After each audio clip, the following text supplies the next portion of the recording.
Hubo un hombre que un día soñó con dotar al mundo de una energía natural, universal y gratuita. Afirmó que era posible, pero nadie le siguió, a pesar de que ya había conseguido lo que ninguno hasta entonces había hecho, que la luz generada por energía eléctrica empezara a iluminar hasta los últimos rincones del planeta. Como todos los genios incomprendidos, Nikola Tesla merecería haber visto hasta qué punto el futuro iba a darle la razón. Sin embargo, el ingeniero que diseñó el siglo XX, el máximo responsable de la civilización tecnológica que todos conocemos, tuvo que conformarse solo con imaginarlo, con adivinarlo y apuntarlo en sus escritos. Textualmente lo que dice es: el presente le pertenece a ellos, el futuro por el que yo tanto he trabajado me pertenece a mí. Tenía que pasar un siglo y medio desde su nacimiento para que las Naciones Unidas celebraran en 2006 el año de Tesla. 6 décadas antes había muerto solo y arruinado en un hotel de Nueva York después de dejar más de 800 inventos. No es difícil imaginar cómo sería el mundo si Tesla no hubiera existido. Bastaría con un gran apagón.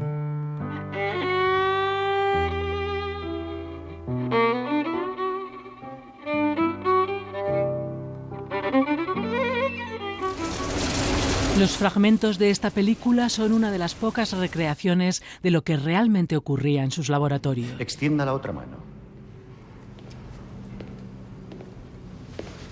De él no se conservan ni imágenes de cine ni grabaciones de voz. ¿Qué conduce la electricidad? Nuestros cuerpos, señor Angier, son muy capaces de conducir y, de hecho, producir energía. Esto es lo que asombraba a todos en su época. Tesla encendía bombillas sin cables, lanzaba potentes rayos a la atmósfera, descubrió la corriente alterna, el principio de todos los motores eléctricos. Fue el primero que envió ondas electromagnéticas a distancia, el auténtico padre de la radio, también de los fundamentos de la televisión, la robótica, los fluorescentes, los rayos X, el radar, los microondas o el wifi mundial. Inventó el altavoz, el tacómetro, el motor de inducción de los coches y los aviones de despegue vertical.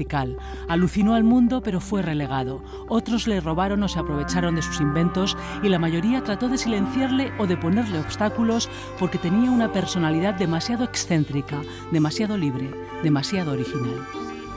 Los genios en realidad no les suele preocupar el resto de las cosas, quiere decir que para eso son genios. Entonces a Tesla no le interesaba el dinero, no le interesaba la fama, le interesaba las cosas que como científico desarrollaba en su cabeza, pero en realidad no tomaba notas, él lo veía en su cabeza y cuando lo tenía en la cabeza pues ya se ponía a fabricar una especie de taller o así, o con sus empleados cuando tuvo ya obreros y eso. Entonces él no le interesaba para nada lo mundano, de hecho nunca se casó, tenía amigos y amigas desde luego y tenía una cierta vida social, pero no se caracteriza por una gran vida social. Se ha dicho que con Tesla y con su trabajo pues comienza lo que se llama la segunda revolución industrial. La primera revolución industrial está basada en la máquina de vapor y la segunda revolución industrial está basada en los motores y las máquinas derivadas de la ley de Faraday. Faraday había descubierto su famosa ley de la inducción en el año 1836. En 1856 nace Tesla y entonces cuando él tiene 20 años pues es el momento en que empieza a hacer uso de ese conocimiento de la época para desarrollar los motores.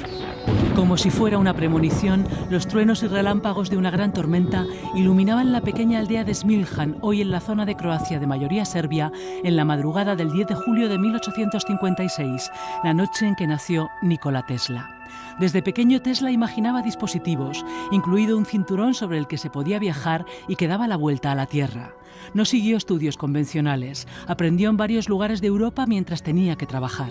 Paseando por un parque de Budapest, tuvo la visión del motor polifásico de inducción que desarrollaría la ley descubierta por Faraday décadas antes. Tenía un conocimiento matemático más profundo que el del gran físico.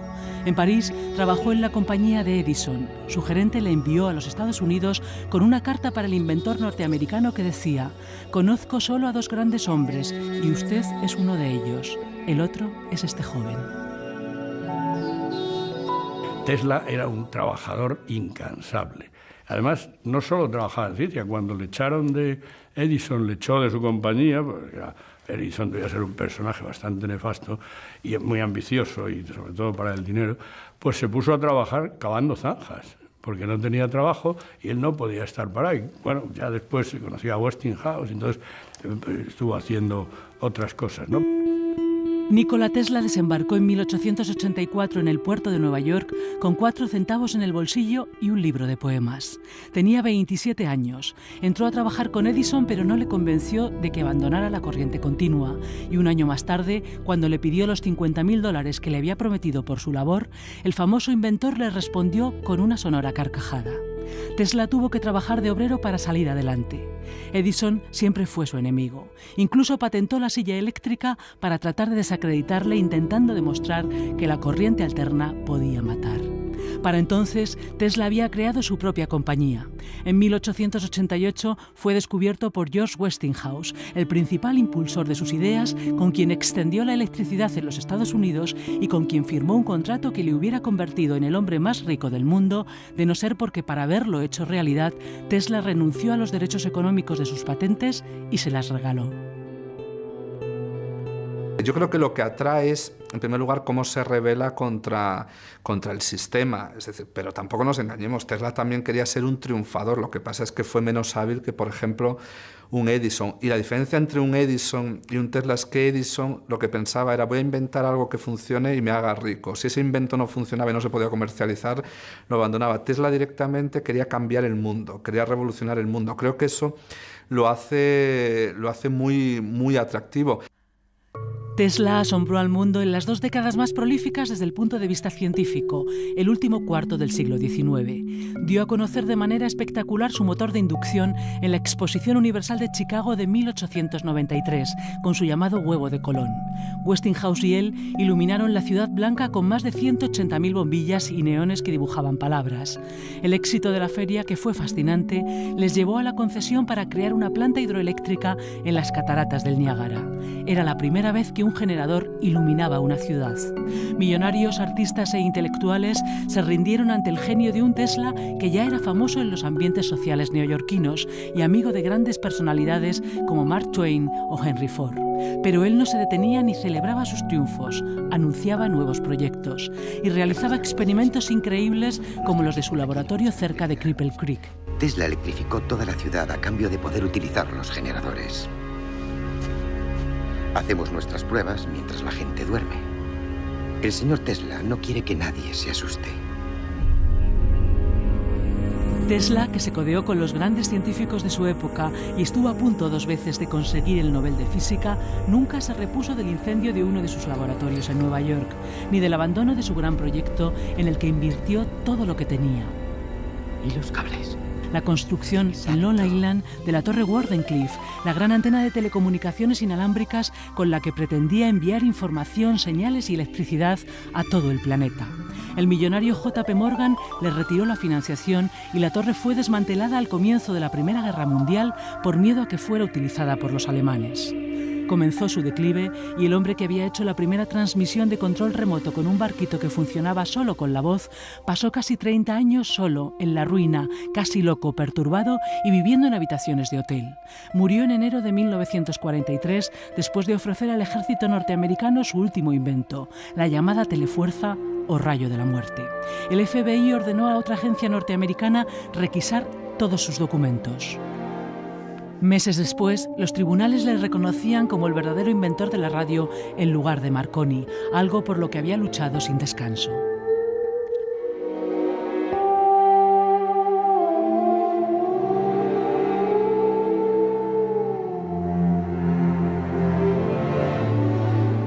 En este edificio, que data casi de su época, la Real Academia de Ciencias Exactas, Físicas y Naturales se ha propuesto este año recuperar a Tesla, poner en valor la capacidad inventiva de la genialidad basada en las matemáticas y su superioridad sobre las empresas promovidas por la corriente que busca en la ciencia solo beneficio económico y resultados comerciales inmediatos. Las matemáticas se utilizan como un modelo, como si fuera una especie de atlas para describir el mundo. Es decir, que usted tiene un atlas y ve escrito en papel una descripción de una cosa que no es papel, pero le sirve precisamente para poder andar por esa cosa que no es papel, utilizar un buen atlas. Las matemáticas se utilizan como modelos para describir cosas. Tenéis que limitar a hablar La Real Academia, junto con las Universidades Autónoma y Complutense, entre otras, promueven este proyecto original en el mundo por el que desde hace más de 15 años los escolares españoles con mejor capacidad para las matemáticas son elegidos para participar en clases especiales los sábados impartidas por los profesores más cualificados. Decía Borges que pensar es olvidar las diferencias, es abstraer y es generalizar. Y estos son los elementos esenciales del pensar matemático, del conocimiento, y se aplican en todas las ciencias.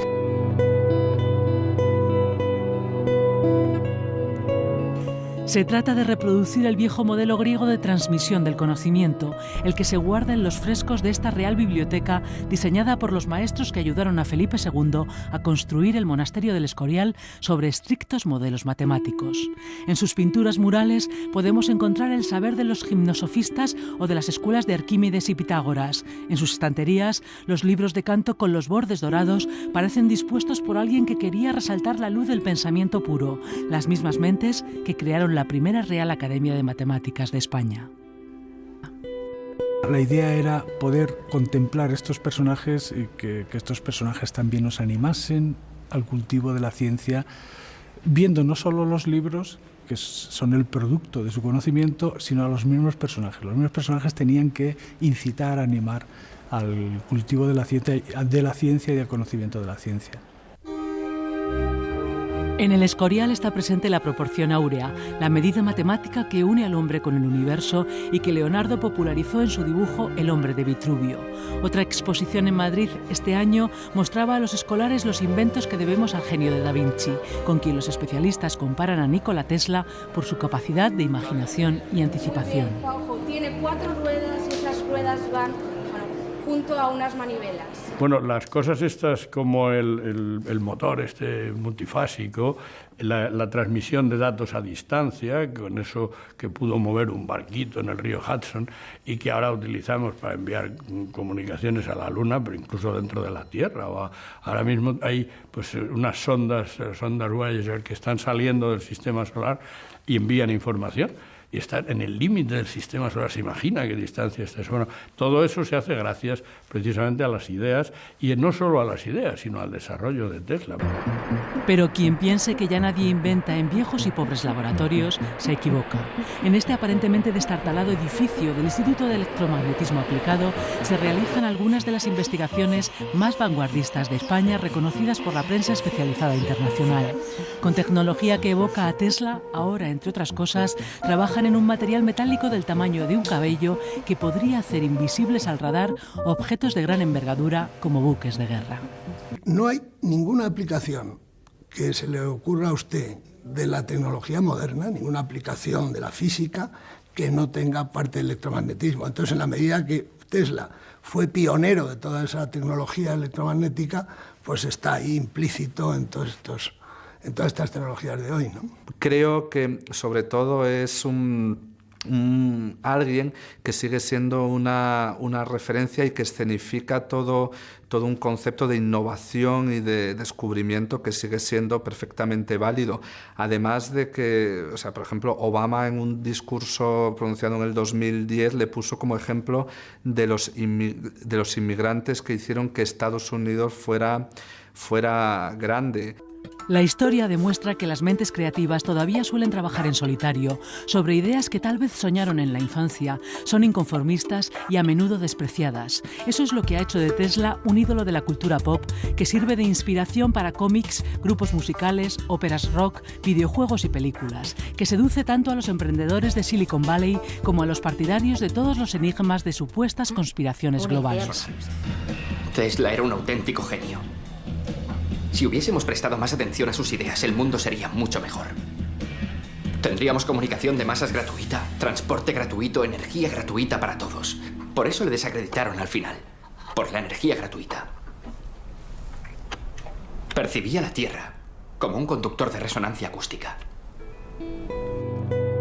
¿Qué tienen en común una película, unos cómics, un incunable donde aparecen los números más antiguos, un desvencijado laboratorio y un montón de papeles y fotos en sepia? Si se los examina con calma, quizá demuestran que es un error producir solo inventos rentables a corto plazo, que en las matemáticas tal vez se pueda leer el lenguaje del universo y que, como escribió Nikola Tesla, si no tiene como finalidad la mejora de las condiciones humanas, la ciencia es solo una perversión. La mayoría de sus documentos aún no han sido analizados.